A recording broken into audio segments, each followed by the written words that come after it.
were people brainwashed to a level to believe Tutsis were of a lower class, or that Tutsis were evil? It was mainly that Tutsis were evil, and it was being taught every day from childhood.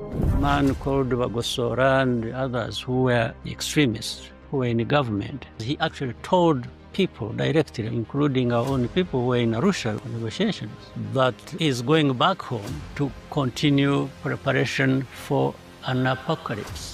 Did you know about the plans for the genocide? Yes, we discussed that with the UN people. What did the UN say? The UN is what it is. It is composed of these people who are even behind. So he came 20 minutes after a massacre was done? Yeah. Tony managed to save 14 who were also injured and were lying in the dead bodies, but still alive. Everything was literally dead. You would see dead bodies being eaten by dogs.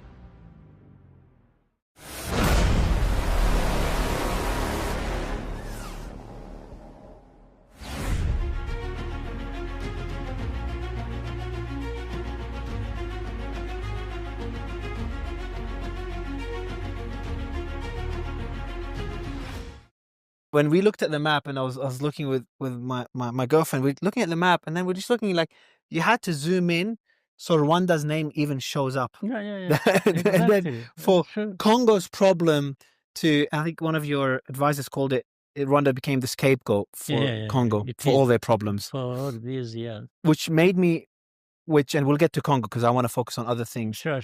But then I understood when you always avoided the same question, because you knew where they're coming from and the purpose they're asking the question. Yeah. So then it made sense. Rwanda's story is beyond heartbreaking. It's hard to fathom what happened here only 30 years ago when pretty much everyone here was alive. And it took me, even though I've seen all the documentaries, I've watched all the videos, it took me the process of going through the museum for 3 hours and seeing the images, hearing the story, to understand the brutality of what humans are capable of. That's a scary part. I think that's something you're gonna, understood to allow you to rebuild the country, is that those people are like us. That's probably something I'd want to ask you about, is how could people, same species, us, do these things?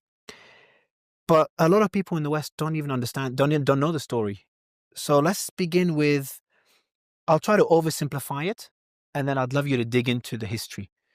So Rwanda was colonized by Belgians. After first Germans, then Belgian. Handed over to Belgians. Okay. And then what Belgians did, and that's what's crazy to me, is they essentially created those ethnicities. They didn't really exist as ethnicities. And they called them Tutsis, Hutus, and Twas. And they used eugenics to kind of differentiate between them. The size of your nose, your height, which is difficult for the younger generation to comprehend. And then it became political as they divided those ethnicities. The Tutsis, under Belgian colonization, the Tutsis were, even though they were the minority, about 15% of the population, they were, above the Hutus. They were in the governmental positions. They were seen as the higher race. That's how the Belgians portrayed it.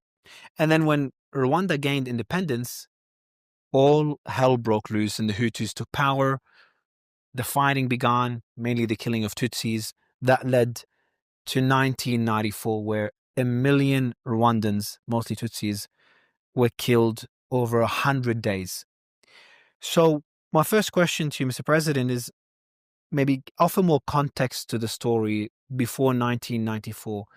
What led humans in this country to kill fellow humans, neighbors, friends, wives, husbands, at such a massive scale, at such a brutal way? What led to that?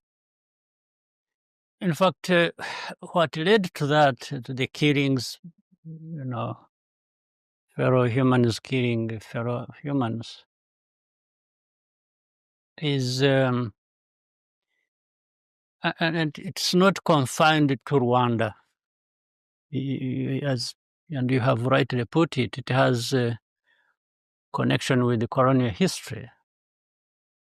So that means the ideas also came from outside. Maybe let's say in Europe, where the Belgians are found, they are also divided like that, and they would probably cause problems to each other, whether killings of different things, because of how different one group is from the other. But with Rwanda, in fact, the divide in the society has been there before that. It used to exist even before. And the divide was based on occupation, if you will.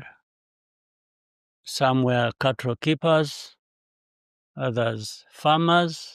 The Tutsis were the cattle keepers, the Hutus were the farmers, yes, and the Twas, I think, were involved in the pottery and things like that. So it existed.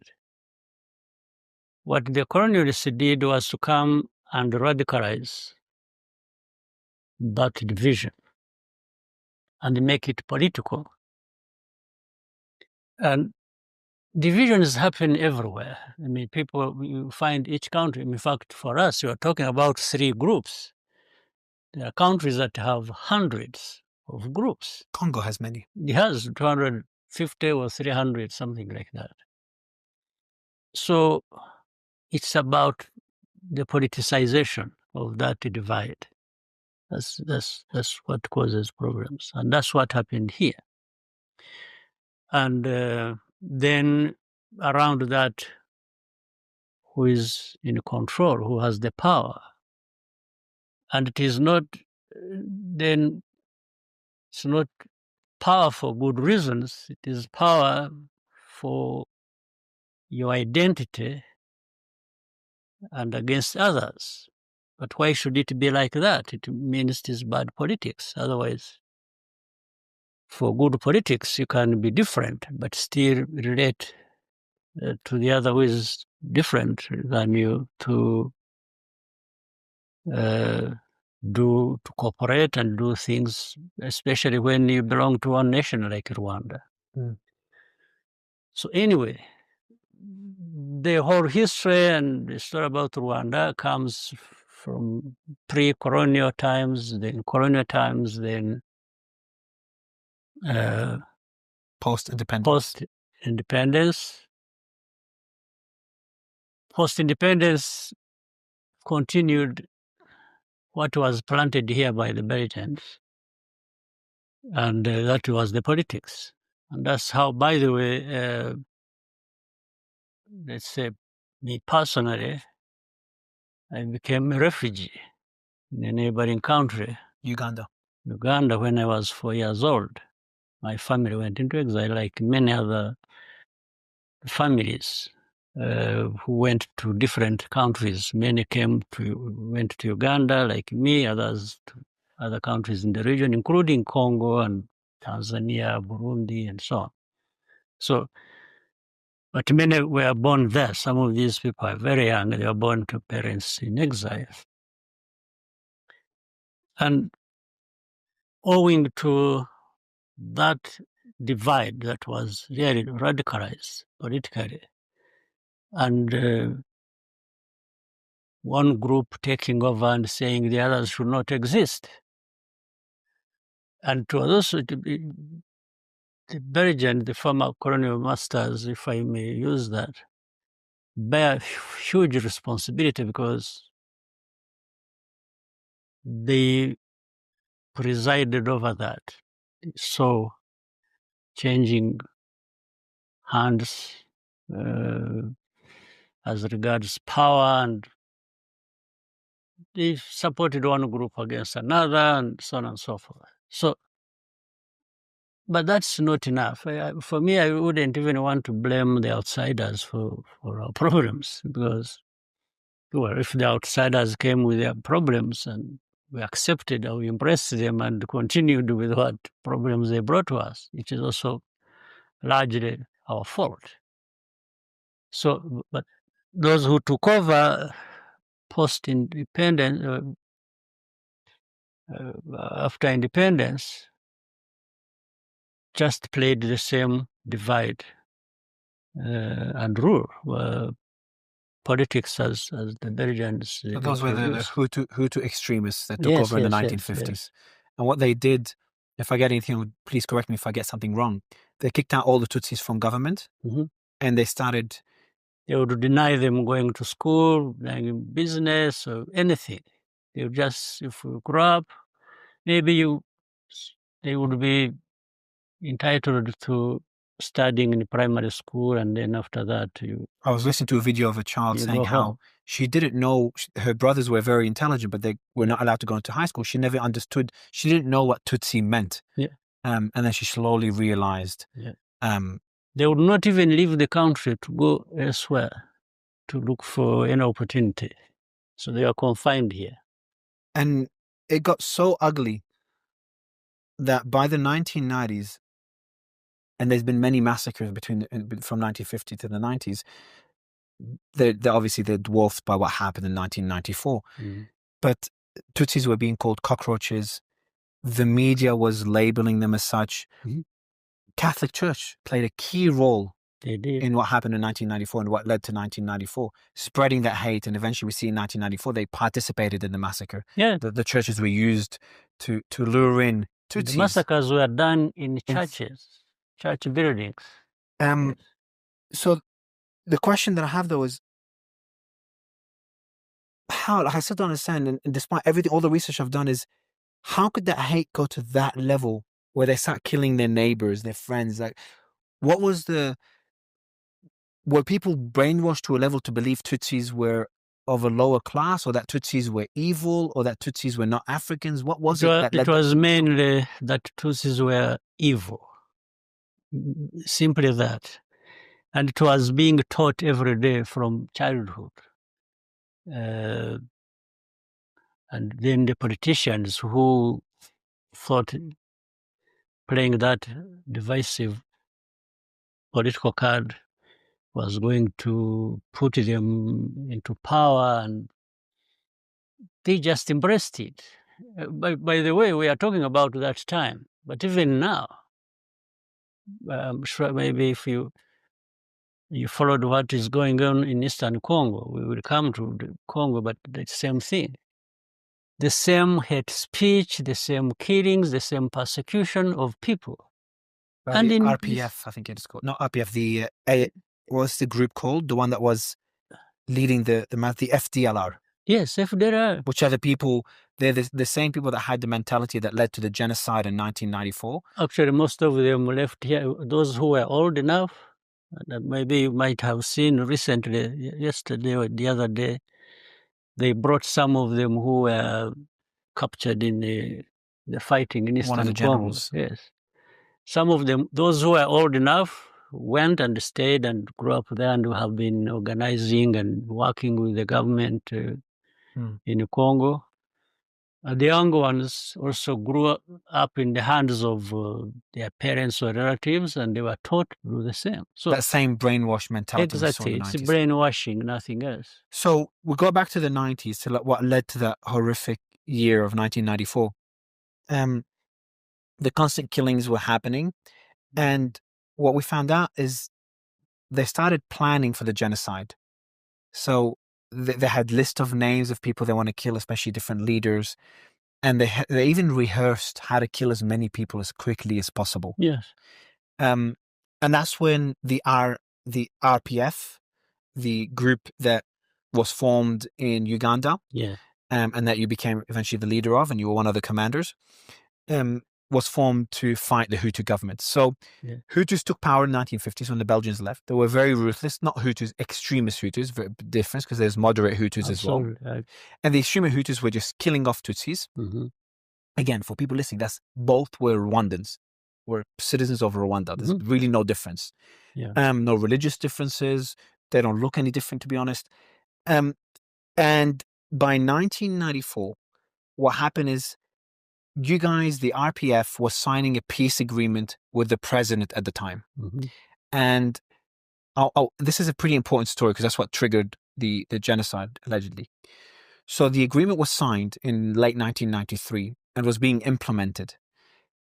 And then the president's plane was shot down. There's different theories on who shot it down. And the genocide began. So before we go into the genocide, Can you tell me about that period, about the peace agreement? I saw photos of you at the UN, I think it was, signing the deal. So were you guys hopeful back then? Did you believe that that peace agreement between the Tutsis and the Hutus was legitimate and was going to be executed, was going to be implemented? I'd love to hear the story then, and then the day that the president died. First, the president died in 1994. Yes. April, I think it was. Yes, the peace agreement was reached in 93. But before the peace agreement was signed, months before, there was breakdown of that process, the peace process, in a sense that massacres, relatively, I mean, it's a genocide, actually, of people was happening based on their ethnic background. In 93, I remember the peace process broke down in 1993, February. So, and because of those killings in a place called 𝗘𝗏𝗧 in the northwest, there were these ethnic Tutsis who were living there and they were massacred. So our people were asking, they said, we are here talking about peace and how to bring about peace. At the same time, you are continuing the killings. So what are we doing here negotiating a peace settlement if you're not going to stop killings? That's what broke down the... And around that time, a man called 𝗚 and others who were part of this, these were the extremists who were in the government. Not only was he heard saying things, he actually told people directly, including our own people who were in Arusha for negotiations, that he's going back home to continue preparation for an apocalypse, as he called it. So this was way before Habyarimana died. So this is, I'm just saying this because so people don't keep getting confused that genocide had anything to do with the shooting down of the plane. Was planned well before. It was planned well before. It was known. Yeah. In fact, that's the time they started training and preparing militias that would work together with the government soldiers then to kill people. And the people's names, lists had been drawn. They had been recorded down, those they would go to kill, way before the plane was shot down. But in any case, even if we don't go by this period, which was 30 years ago, when I was mentioning to you that I became a refugee when I was 4 years old, another genocide was actually happening at the time. They were killing people. That's how people fled and went into different parts of the region and the world. So that put aside, there's nothing to do with the airplane that really... The airplane was used more as a pretext. It was a pretext. It was just maybe... So there's two theories there. I'll just kind of explain the two theories. One is that the RPF, your group, shot down the plane and that's what triggered the genocide. And the other theory, which has a lot more substance to it, is that the genocide was planned well before. I think it was known that the genocide was planned, but that internally there was probably a power struggle and the Hutus killed their own leader. And the latest, so there's one French investigation. Initially they blamed you, but then later they reversed that decision and they blamed the Hutus. So essentially the story is that the Hutus planned the genocide. They shot down the plane of the president, who was a Hutu, who was, I was told that he was also an extremist. So he was also planning the genocide as well. But then the reason they killed him is first power struggle, potentially someone else to gain power and internal conflict, and to have a pretext for the genocide. If people want to go by facts, that's what I mentioned. That's why I was mentioning that this man later on, who actually was even tried in the court, international tribunal for Rwanda that was formed by the UN, Bagosora, was the architect. We were wrong, he was part of that, and we had been doing it way before 1993, 1994. So by fax, and then he was telling people in broad daylight in Arusha. If you ask the Tanzanian officials who were there then, they will tell you the story. Those of us who, our people, the RPF people who were attending the peace talks on behalf of RPF, they will tell you the man came and told them that. And Told them what? That they are going, when I talked of him going to prepare an apocalypse. That was the commander, the one that works for the president, He was the head of, he's known, he was tried for that. He's in Arusha. So these are facts. We can't change the story. People can't change the story. Did you know about it at the time when you were the leader? When you were one of the leaders at the RFP, did you know about the plans, the RPF, sorry? Did you know about the plans for the genocide? Yes, we discussed that with the UN people. In fact, if you met General Dallaire, the Canadian commander, was in charge of the UN forces, he will tell you the story.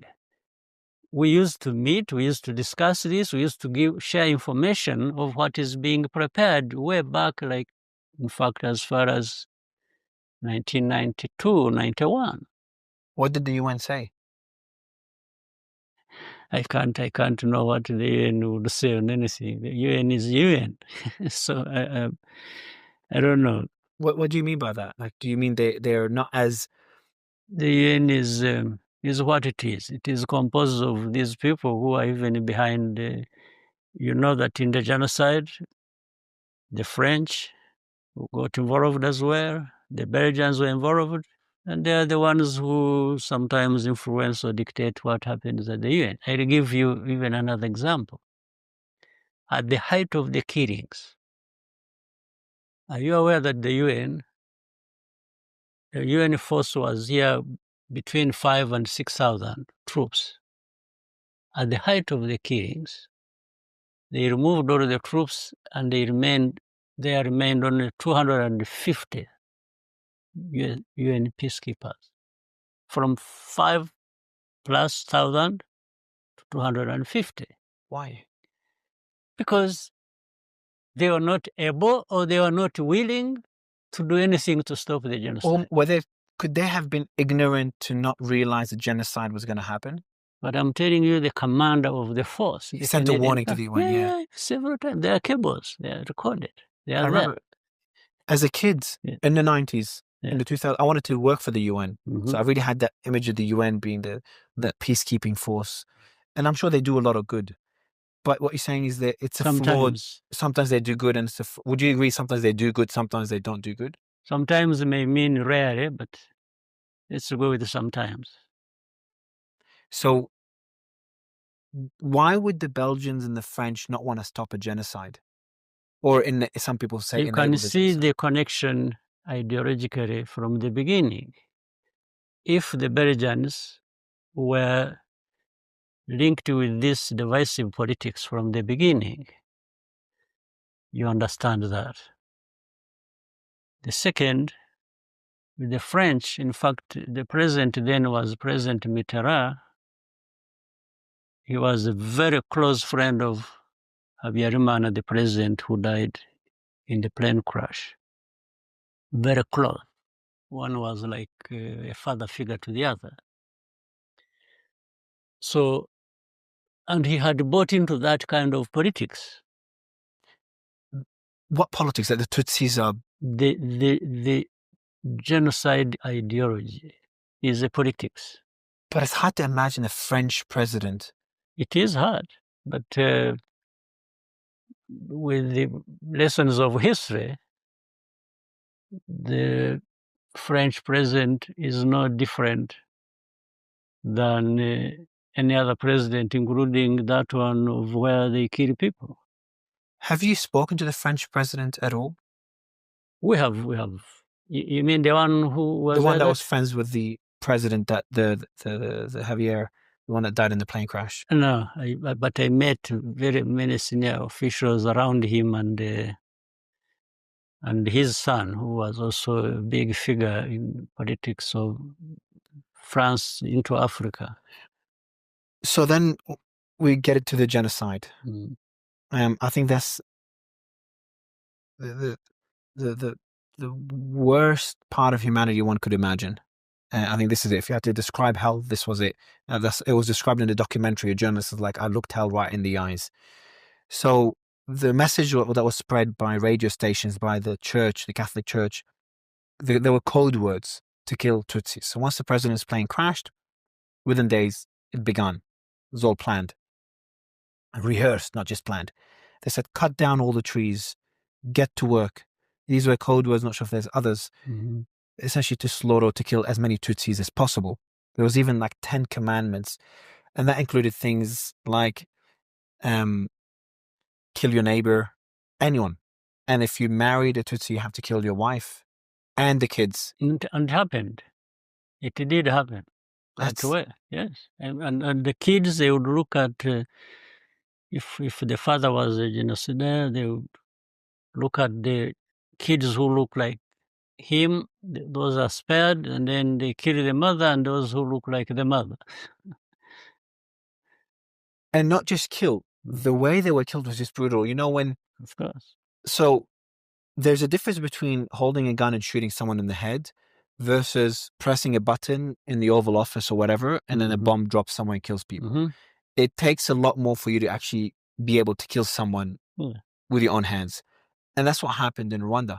Those babies, when I went through the museum, babies were held and their heads were literally smashed. It was very brutal. It doesn't have an explanation. It can't be comprehended by anyone. And so was there any reports of drugs being used to allow people to do those brutal things? Or was it just maybe some would be on drugs, but you can't have a whole population on drugs.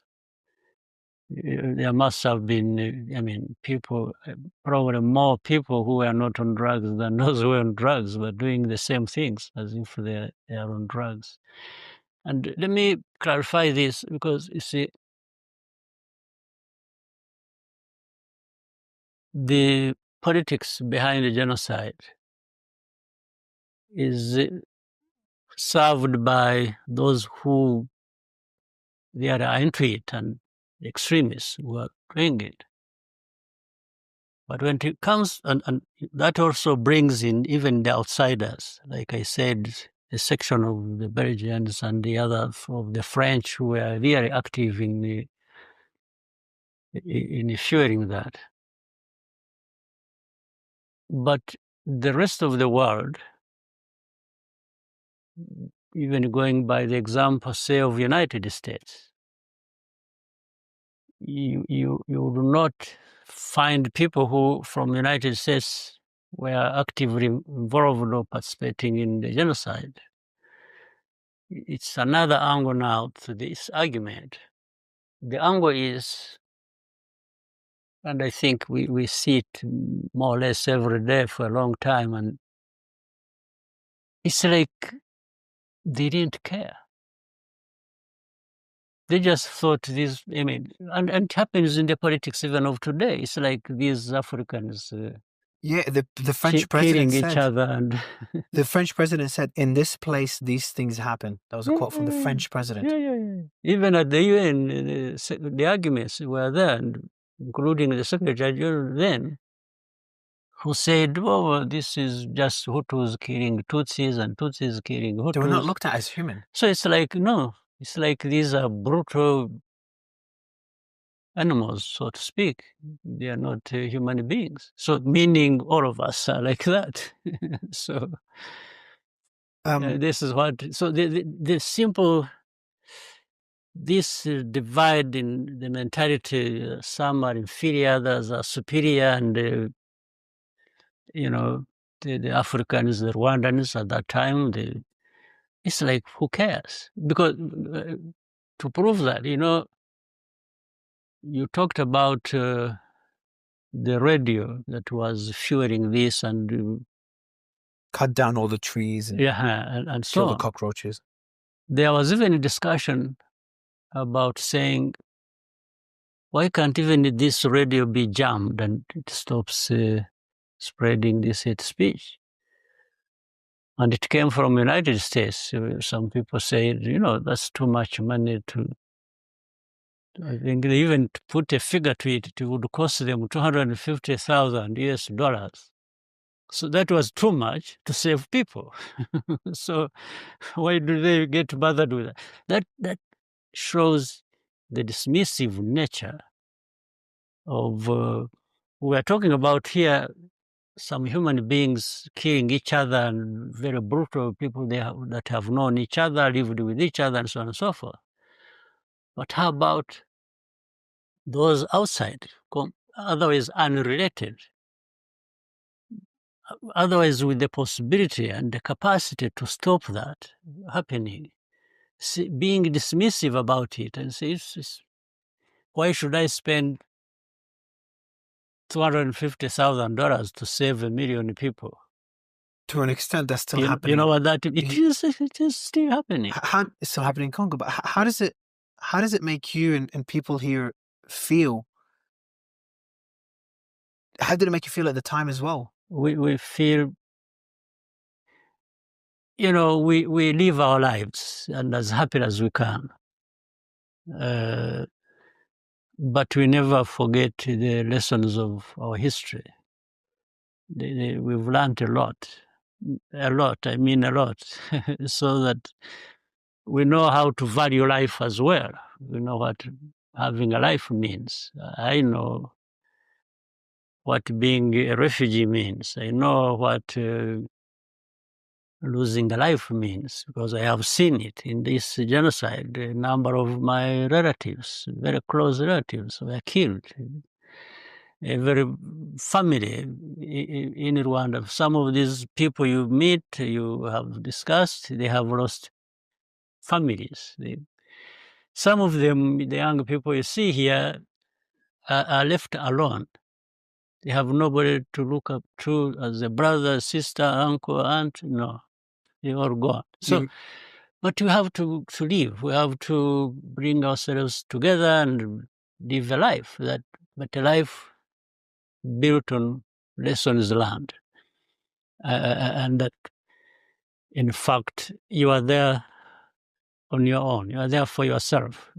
Don't be deceived by these outsiders who come, talking about human rights, freedoms, this, they're bringing things to you, no. There's nobody who can bring you a life. These are just masqueraders. They're just deceiving people. They tell lies. So we have to, based on those lessons, come together ourselves, do what we can for ourselves. And if there are friends, if there are people who are willing to work with us and contribute toward our development, we appreciate, but we know centrally we have to take care of ourselves. And to continue with a few more examples, because I really want to focus on the brutality of what happened, because it should be a warning for not only Rwanda, but for the rest of the world, of what humans under certain circumstances are capable of. There were stories of bishops that were luring people into churches, like, come here to church, and for safety, and people would go there and they'd get slaughtered. And you have hundreds or thousands of people being slaughtered time and time again. They lure people in, they kill them, they lure more people in, and they kill them. And you also had squads of men, so they would prepare squads of men that had AIDS, and those squads were tasked with raping Tutsi women to kill them through the disease. So obviously rape was used as a weapon of war, and it was used in a way to not only be able to rape and traumatize, but also give those women a slow, painful death. And you've got thousands of children that were born not knowing who their father is. You were a leader at the time of the RPF that was fighting the genocidal government at the time. How was it for you, knowing you had family members inside Rwanda as well in that time? How did you manage to, be able to go to sleep at night as a 30-something-year-old man? Well, I think I'm a very lucky person at a personal level because I still manage my good sleep despite all this. But as you said, everything terrible that anyone could imagine was actually used during genocide. And another interesting part of life, when I mentioned the people who have just been brought in from Congo who were part of this genocide, actually one of them is the person who is responsible to have killed my aunt, a very known figure towards the southern part of our country. So I have these are incredible stories. And he's there. He's been brought. He was living there. He was known. He was put out there, but nobody cared until now. I mean, what do you do with that one? I think you apply justice as we know it. We can't. But as a person, a number of situations like these ones, they break so many people beyond even repair. But few can also be hardened by those lessons. And consciously, people may want to do everything the opposite of what terrible they have seen or heard or experienced. And that's what saves some situations, because the young people who took up arms with us, all of us, and fought for their country, and a number of them lost their families. But they are still fighting to save people they even don't know. There's that sense. What they endured cannot be repaid by doing similar things to others, but rather by doing the opposite, to preserve a life that you wanted preserved of yours at the time things like that happening against you, directed at you. So human beings, as you earlier said, are complicated. They are capable of terrible, unimaginable things, but also capable of doing things that will surprise you. You find a young man or a woman who participated in the fight to liberate our country, comes and finds everyone in their family is dead. They still keep their heads high and do the best they can for those who are living, the ones they don't even know. There's a story that our common friend Christian said. It was a boy that hid. So his family was trying to save him. They're trying to save themselves. I'm not sure if he's told you that story. And the family knew they're going to die. So they were trying to escape, etc. But that was it for them. So they told the boy to hide. And then the boy was hiding and he saw them get killed in front of him and he ran away. So that was in 1994. And then when you guys took over, the RPF took over government, and the genocide ended, which we'll talk about how you managed to end the genocide, the boy wanted to do something good with his life. So he started going to school. But then he found out the bus driver of that school bus was the same person that butchered his family in front of his eyes.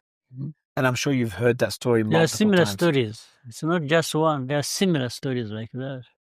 How could you've rebuilt Rwanda not from scratch, as someone told me yesterday, it's from minus, because it's a damaged people. No scratch. And you rebuilt it into what some people are calling the Singapore or the UAE of Africa, into a safe, low crime country that's advancing really well. It's got an incredible people. From the early days, when you walked into the capital city and you freed Rwanda from the genocidal rulers, how did you get your soldiers to not seek revenge? How did you convince them? I understand why you wouldn't want revenge, because it just doesn't make sense. Like, if Yeah. you keep killing people, you already killed a fifth of your population, whatever it is. Yeah. And it's, again, 1 million people in a country that has, what, 5 million at the time? So 20% of the population, based on those numbers. So you really, killing more people is not a solution. Mhm. But how did you manage to do that? We managed to do that because it was not just one person thinking like that. The young people, I said, who I was leading at the time, first of all, most of them knew why they were fighting. And there is always a conversation at the time, because if you are fighting a brutality like that one, you can't be the one seen to be doing the same. Otherwise, why did your people die, or why did you fight? So some of them really consciously knew, painful as to where, they knew we needed to be different, act differently. And the politics of it is what bears us out. So, but of course there will be others, and justifiably so, who want to take it to those who really Factions within your group that wanted to seek revenge. yeah, there are many who did that. I'm guessing many argued with you. There was many. But the leadership had to step in. We had to step in and say, look, let's wait. There was no justice system in place operating. Let's wait for the time we have a system in place to try those people who did these things. But you can't take law in your hands. Otherwise, you will create chaos, or maybe we will see the same genocide of other people happening, like our own people were killed. So we are very firm on that. In fact, a number of some of these stories are just terrible. Some of them, one, we arrested those who got involved in that, pending trial when the system is in place. The others would kill those they thought killed their parents and kill themselves. They wouldn't wait to be arrested to be taken to be tried. That's how terrible the situation was. That's crazy. Yes. So essentially, people that find out who murdered their family, Yes. they'd go, they'd kill them, and then knowing that you tried to build a legal system so even those people you wanted to punish, because hey, you broke the law, so they knew they're going to be punished for it, and they killed themselves. Yes. A number of cases like that happened. They wouldn't wait to go to be taken to prison. It's like they made a decision. They lost their people. They also don't want to leave anyway, but they would rather punish those who killed their people. There are so many cases like that. That's how terrible the situation was. Can you take me through your journey walking the streets of Rwanda and when you freed the country? What was it like? What were the people like? What were the sights that you came across? There was no life to begin with.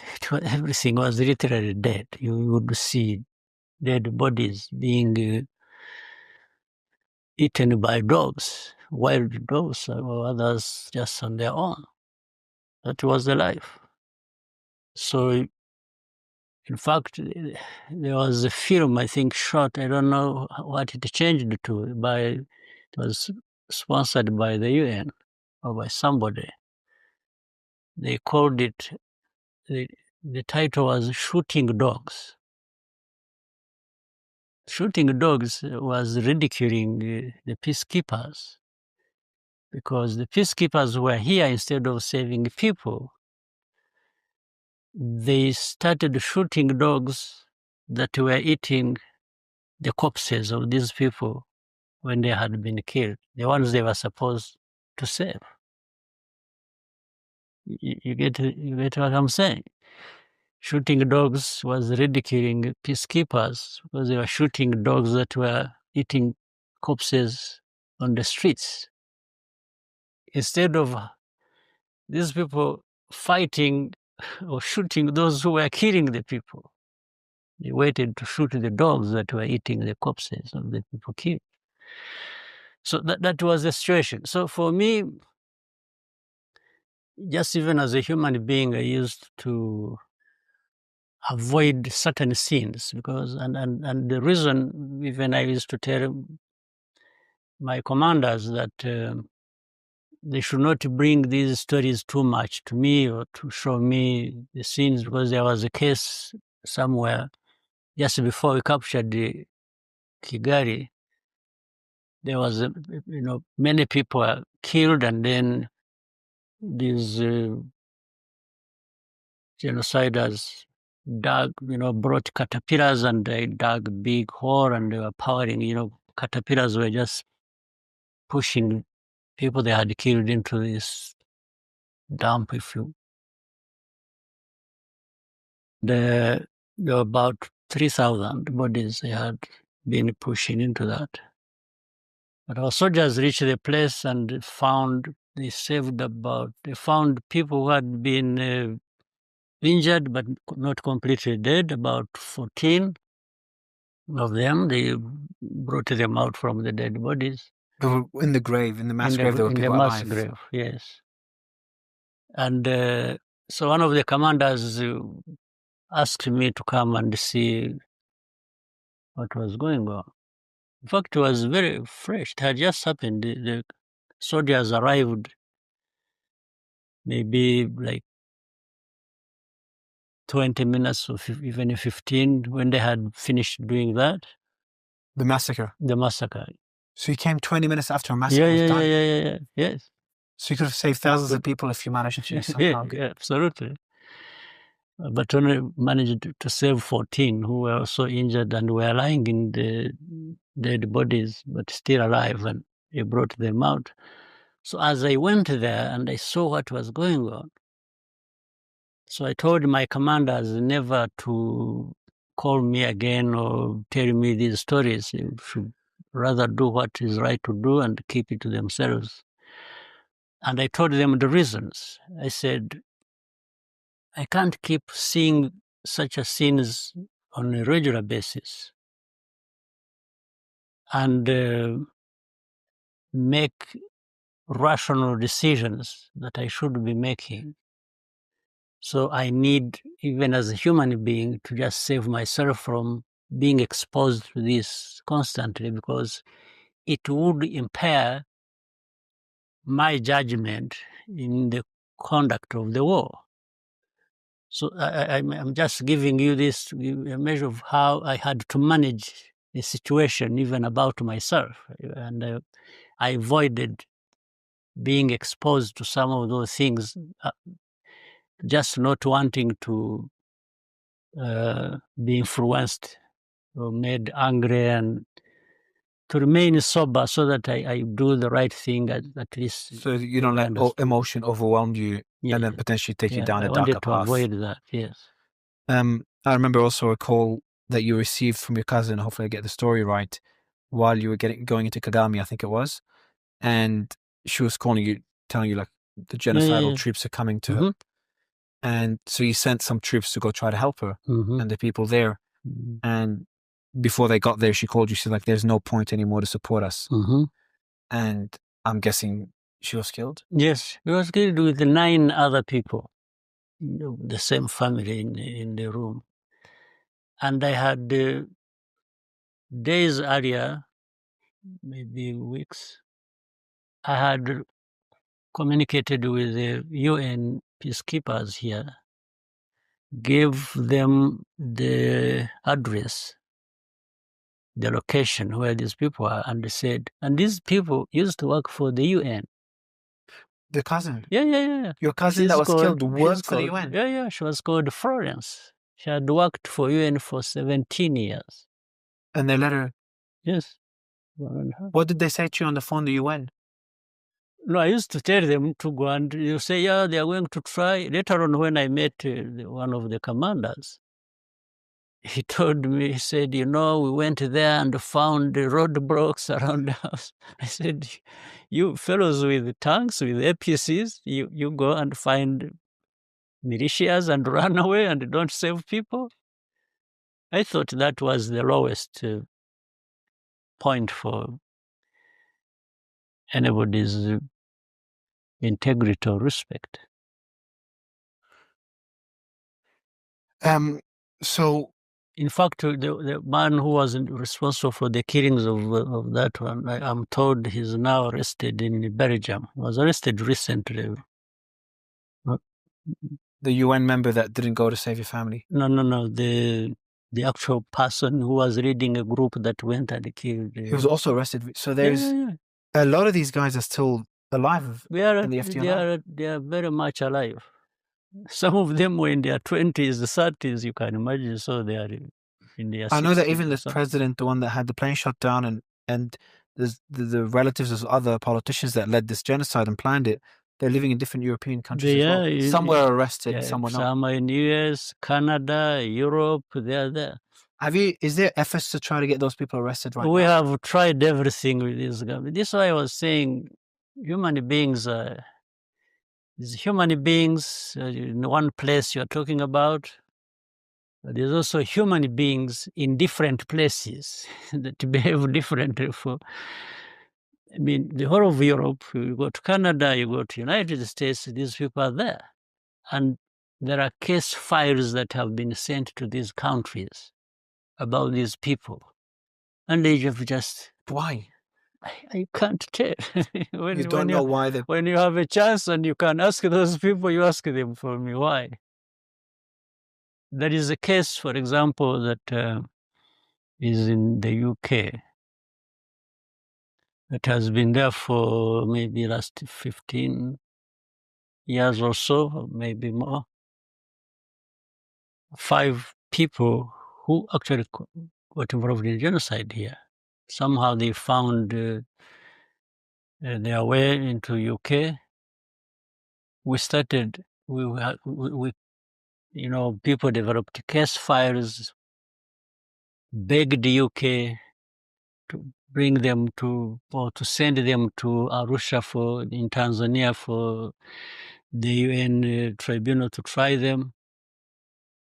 Nothing was done for those years. And we even begged the UK and said, okay, why don't you try them yourselves? If you don't want to give them to Rwanda because you suspect whatever, that's fine. If you think the justice system isn't working or politics will get involved. Said, but you have them in the UK. These are their files. Why don't you try them in your courts? Find them innocent and release them. But if you find them guilty, then it's up to you to decide what to do with them. Not up to now. Those cases have not been tried.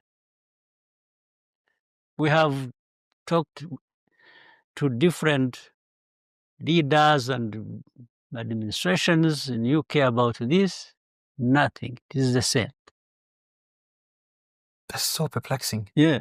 It's not something I can explain. Maybe somebody else can explain it. Another thing that I can't explain is why this genocide doesn't get more coverage internationally. It doesn't, because, again, either there is complicit or... No, but even if there's complicit, people don't care. Yeah. The question is, I think they don't care. That's one that... Yes, it doesn't appeal to them. And so that's how life goes on. That's why when I said we have learned lessons, we've learned lessons about people, about politics, about so many things that go on. And ordinary people who have not been exposed to these things may actually not ever understand them. Before moving on from the genocide, there's one more story I would like to hear related to the genocide that I'm fascinated by, is how they were able to execute it. So I know on general level, they shot down the plane of the president, so they had a pretext to begin the killing after they did all the training. And by there had been killings even before. Before, yes. Yeah. And when they went all out. Yeah. Yeah, so when they shot down the plane to just go all out, after they did the rehearsals and they've been killing for a while. And then they went in, and the prime minister at the time, who was more moderate, I forgot her name, Hagatha could be. Agatha? Agatha, yes. Mm. She gave a speech on radio calling for peace, and she had 10 Belgian peacekeepers. And they went in there, they tortured and killed the peacekeepers, and they either killed or tortured and killed the prime minister as well. Yeah. And then they started killing all the moderate politicians, all the ones that were against the genocide. Can you maybe give us an overview of what was the plan that was executed, what you found out at the time and afterwards, on how they managed to do it? So they had planned it as I mentioned to you, and they did a couple of things. One, across the country, they were marking homes of Tutsis in every village. They would also even go on the house, put a cross in the chalk, and so across the country. It's not just the city here. Then they trained over, it was estimated to be, at the time, over 150,000 militias, on top of between 50 and 60,000 soldiers. And each group had leaders, and they were given responsibility according to the geographical area of Rwanda, the map. So they were very meticulous in the preparation of this genocide. And so the leaders, they were known. If they were moderates, some were said to be in the opposition, political parties. Others were just ordinary people who were Hutus, and they would expect them, therefore, to join in making sure that the genocide is executed properly, as they had planned. So this is how, and they were not making much secret about it, actually. They were doing most of the things in the open, and what was going around, and they used to have it in conversations. They would say, if anything, if the orders are given to go, the other one should go, the other one, and so on. Even like people like the prime minister, who was a Hutu but wasn't extremist, and they had expected her as a prime minister to be with the president and other ministers, most of them were extremists, to join them in the execution of this plan. So they just waited for the orders to start it. And I'm saying this, that it was actually done well before the plane was shot down. I mean, these are facts, the dates and times and the story. And when, for example, reports were by cable were going to the UN from the UN commanders here, they were talking about all these preparations. They were reporting many meetings that were held by government officials or by government ministers or in collaboration with the church leaders or whatever it was. So they were very meticulous about this. So what else? I think it was well planned. It was well executed, if I may say. It was something that was in their politics, in their blood, in their hatred. Politics of hate is just something else.